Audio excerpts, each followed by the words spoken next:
নমস্কার বন্ধুরা, inspiring with Piyali চ্যানেলের আরও একটি নতুন ভিডিওতে আপনাদের সকলকে জানাই স্বাগত।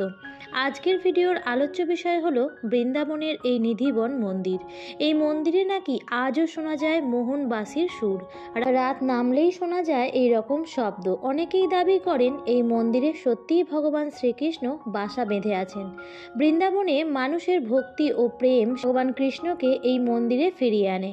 তো চলুন বন্ধুরা, ভিডিওটি শুরু করা যাক। তবে মূল পর্বে যাওয়ার আগে আমার সকল বন্ধুদের একটি অনুরোধ করব যে আজকের ভিডিওটি সম্পূর্ণ দেখবেন এবং দেখার পর যদি ভালো লাগে তাহলে অবশ্যই লাইক, কমেন্ট এবং শেয়ার করতে ভুলবেন না।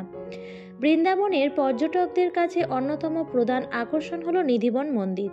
এই মন্দিরে লুকিয়ে আছে অনেক রহস্য, যা আজও পর্যটকদের সমানভাবে আকর্ষিত করে চলেছে। ভগবান শ্রীকৃষ্ণের এই লীলাভূমিতে যেই যায় সেই মুগ্ধ হয়ে যায়। মন কেড়ে নেয় মন্দিরের ভেতরে থাকা অদ্ভুত কারুকার্য করা রাধা কৃষ্ণের মূর্তি।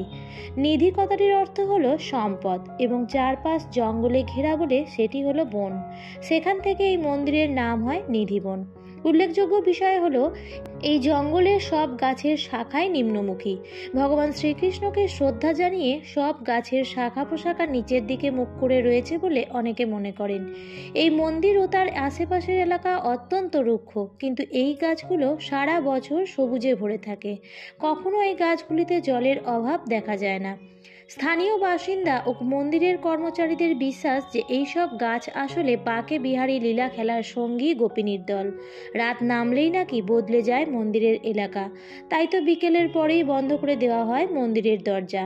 স্বয়ং বাঁকে বিহারী নাকি আজও এখানে রায়কিশোরী ও অন্যান্য গোপিনীদের সঙ্গে লীলা খেলা করেন। মন্দিরের চারপাশে ঘিরে রাখা এই গাছগুলোই গোপিনীতে পরিণত হয়। স্বয়ং বাঁকে বিহারী নাকি আজও এখানে রায়কিশোরী ও অন্যান্য গোপিনীদের সঙ্গে লীলা খেলা করেন, আর মন্দিরের চারপাশ ঘিরে রাখা এই গাছগুলোই গোপিনীতে পরিণত হয় এবং তারা রাসলীলায় অংশ নেন।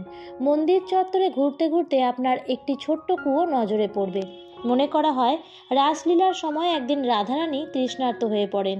তার তৃষ্ণা মেটাতে শ্রীকৃষ্ণ এই কুয়োটি তার বাঁশি দিয়ে খনন করেন। সন্ধ্যা আরতির পরে এই মন্দিরের দরজা, সমস্ত জানলা দরজা বন্ধ করে দেওয়া হয়। বাইরে বের করে দেওয়া হয় সমস্ত পর্যটক ও পুণ্যার্থীদের। সকাল পর্যন্ত এখানে যে কোনো সাধারণ মানুষের প্রবেশ নিষেধ। এই মহা রাসলীলা কাউকে চাক্ষুষ করতে দেওয়া হয় না।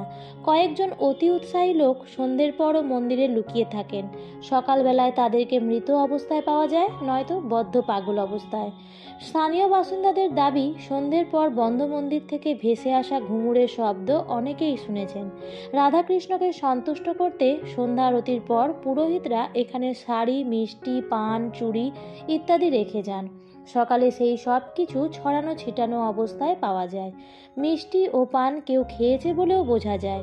অনেক ঐতিহাসিক ও বৈজ্ঞানিক এই মন্দিরের রহস্য উদ্ঘাটনের চেষ্টা করেছেন, তবে তারাও মানতে বাধ্য হয়েছেন যে সত্যি সত্যি এই মন্দিরে কিছু অস্বাভাবিক ঘটনা ঘটে চলেছে।